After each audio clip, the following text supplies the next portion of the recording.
Olá, tudo bem? Eu sou o Rodrigo, professor de Biologia, e nós vamos iniciar a nossa 19ª aula, né? Dos primeiros anos, né? Fico muito feliz que vocês estejam juntos com a gente nesse projeto, né? Nesse processo também que a gente está passando. Lembrando que, se você tiver dúvidas, né? O tema da aula de hoje é a segunda lei de Mendel. Então, na nossa plataforma, né, nós já temos a aula da primeira lei de Mendel também disponível. Então, se você não assistiu essa aula ainda, você pode entrar na nossa plataforma Eduque, né, da Secretaria de Educação do Estado do Acre, e lá você procura sobre a nossa aula da primeira lei de Mendel, onde você pode ver esse conteúdo e avançar agora na segunda lei de Mendel. Mas, de qualquer forma, a gente vai relembrar algumas coisas sobre a primeira lei de Mendel, sobre Mendel, né? Mendel foi muito importante, né? Foi um pesquisador muito importante, e ele morreu sem saber que aquilo que ele tinha produzido, investigado, era algo muito relevante. Então, a gente só descobriu que aquelas anotações e experiências de Mendel elas eram muito importantes para o entendimento de como que as características eram passadas e adquiridas ao longo, né, das gerações, foi a partir de outros estudos. Então, Mendel morreu sem saber que ele foi essa grande personalidade. Então, isso é a dada importância que a gente tem em anotar, em registrar as coisas que a gente faz, né? A gente sempre, quando começa a aula, pede para vocês tomarem nota de alguma coisa, porque isso depois vai servir para alguma coisa. Veja, se Mendel não tivesse anotado esses experimentos dele, ninguém ia nem saber. Talvez a gente nem ia ter a primeira lei de Mendel, nem a segunda, porque isso seria proposta por outra pessoa. Tudo bem? Então, para lembrar, na primeira lei a gente viu, né, a segregação dependente dos fatores, né?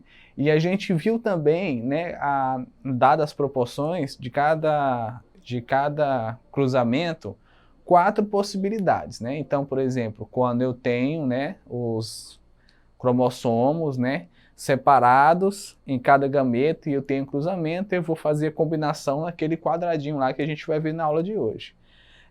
Mas aí a gente estava falando só de uma característica, né? Então a gente pode ver na tela, Mendel estudou todas as características das ervilhas, né? A cor da flor, né? A cor da semente, se a semente era lisinha ou rugada, e a cor também, né, dessa estrutura que guarda as sementes, da vagenzinha, certo? Então são 3 características, né? Aliás, 4. Então, essas 4 características e suas variações, elas não são determinadas apenas por um par de cromossomos, né? Ela deve ser determinada por outros cromossomos também. E aí, né, a gente compreende, então, que a gente tem outra característica. Então, inicialmente, na primeira lei de Mendel, a gente estudou a cor, né, da ervilha.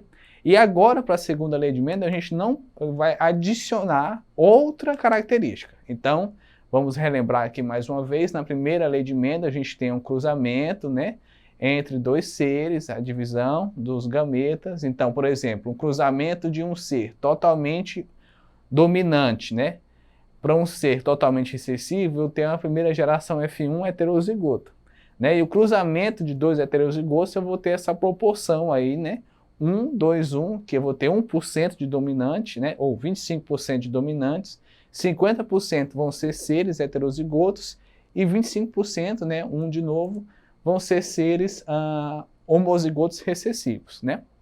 O que acontece? Na segunda lei de Mendel, a gente tem a segregação de fatores, pares de fatores, 1 ou 2, aliás, 2 ou 3 fatores, né? E para isso, ele utilizou, né, uma outra variação. Então, para além da cor da semente, da ervilha, ele também analisou a rugosidade, então quanto era mais lisinha ou mais rugadinha, né? Então a gente tem esse quadrozinho, onde a gente tem um cruzamento, e vejam só que eu adicionei ali, ó, a mais um par de cromossomos, ou seja, eu tenho mais uma característica. Eu tenho cor determinada pelo V, e eu vou ter a rugosidade determinada pelo R, né? Então, nesse sentido, ó, eu vou ter o mesmo exemplo de configuração. Eu vou ter cruzamentos entre um totalmente dominante, ou seja, a semente toda amarela e toda lisinha, com um totalmente recessivo, todo verde, todo rugoso. Quais são as probabilidades da minha geração F1? Seres heterozigotos, né? Agora, quando eu cruzo esses seres heterozigotos, eu vou ter essa proporção que a gente vê no quadro. Como eu adiciono mais um par de alelos, né? Como eu adiciono mais uma característica, o que vai acontecer? Eu não vou ter mais aquele quadro com a proporção com 4 possibilidades, né? Então, eu vou ter mais 4 possibilidades, ou seja, eu vou ter 16 possibilidades de configurações diferentes, né? Genótipas, ou seja, da característica genética, mas eu vou ter também expressões fenótipas, ou seja, das características externas diferentes, tá? Quando eu faço esse cruzamento, eu vou ter a proporção que vocês podem ver no quadro aí, ó, 9, 3, 3, 1. Ou seja, eu vou ter 9 sementes amarelas lisas, porque essa característica vai dominar, então é a maioria da característica. Eu vou ter 3 amarelas rugosas, né? Essas amarelas rugosas, ela tem a dominância da cor, mas elas vão ter recessividade da questão da rugosidade.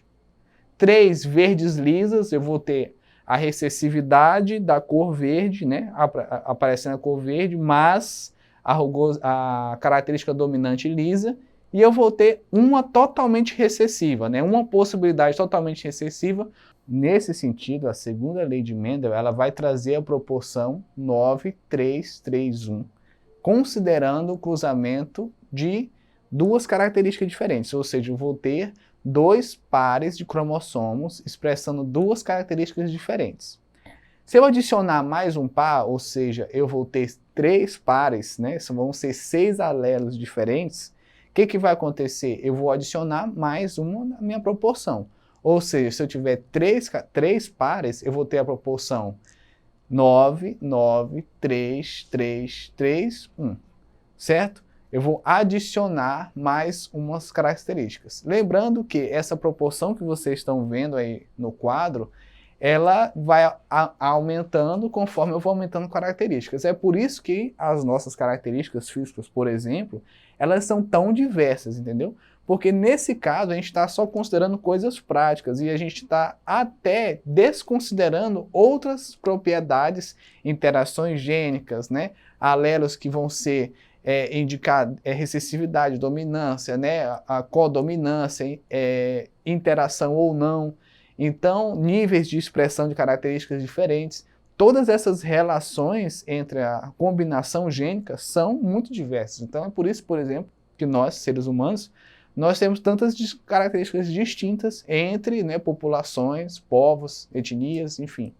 Nesse caso, nós vamos trabalhar na aula de hoje apenas considerando 2 pares de alelo, ou seja, 4, né, alelos de cada indivíduo para formar o gameta, e a gente vai lembrar sempre dessa proporção, lembrando que essa proporção ela é dada a partir do cruzamento de 2 seres heterozigotos, certo? Quando eu tenho o cruzamento de 2 seres, um totalmente dominante e um totalmente recessivo para as características analisadas, eu vou ter 100%, né, da minha primeira geração totalmente heterozigota com a dominância das características, tá? Esse quadro que a gente já viu na primeira lei de Mendel chama-se quadro de Bonetti.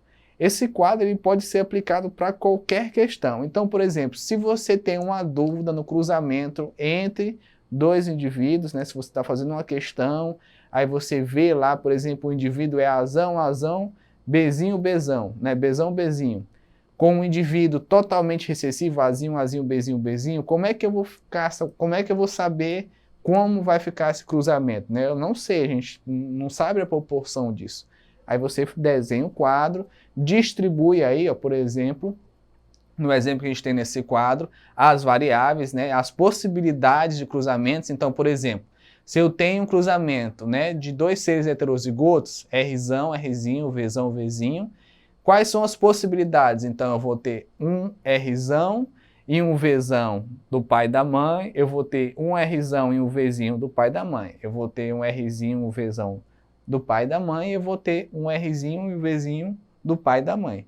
E eu vou repetir essa linha na coluna ao lado.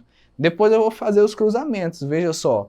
Cada linha dessa, cada quadradinho é uma ligação entre um gameta de pai e da mãe com outro gameta de pai e da mãe, uma característica, né? Perdão. Nesse sentido, eu vou poder simular quais são as proporções desse cruzamento distribuídas nesse quadro. Quando eu tenho um cruzamento de seres totalmente heterozigotos, né, eu vou saber que dois seres heterozigotos cruzando, vou ter a proporção 9, 3, 3, 1. 9 total, da característica dominante, apresenta, né, não apresenta recessividade. 3 com dominância e recessividade. Outros 3 com dominância e recessividade. E 1 com totalmente recessivo, tá? Como vocês estão vendo no quadro. Professor, não entendi até agora. Como é que eu vou fazer para melhorar, né, o meu desenvolvimento na primeira e na segunda lei de Mendel? Com questões, né? A partir das questões a gente consegue amadurecer mais a compreensão do que se refere às proporções.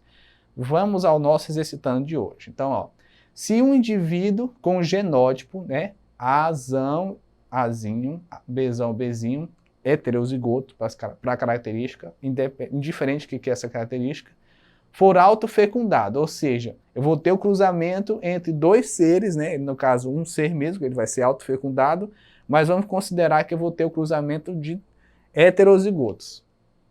O número de gametas diferentes, né, por ele produzido e a proporção de indivíduos com genótipo Azinho, Azinho, Bzinho, Bzinho na sua prole serão. Ora, ele quer saber o número de indivíduos que vão ser diferentes a essa característica, a heterozigota, certo? E ele quer saber quantos vão ser totalmente recessivos. Eu já sei, por exemplo, que totalmente recessivo vai ser 1. Lembra daquela proporção? 9, 3, 3, 1. Então eu já sei que 1 sobre 6 vai ser totalmente recessivo. Agora, quantos, né, indivíduos desse cruzamento vão ser diferentes dessa configuração? Vamos ver aqui no quadro. Eu vou pegar, vou fazer a distribuição, certo? Dentro do quadro de Bonetti, se eu tiver dúvida, certo? Lembrando que se você não tem a manha da proporção, faça o quadrozinho, ó. Vai fazer a distribuição dos gametas, ali em cima o pai, embaixo a mãe, e eu vou começar a cruzar, para entender qual vai ser a configuração que vai ser diferente, certo? Nesse sentido, eu só vou ter configurações diferentes aqui, ó. Eu vou ter a proporção de 4. Eu vou ter 4 indivíduos com a configuração totalmente diferente nessa proporção, tá? Certo? Então, aqui é a letra C.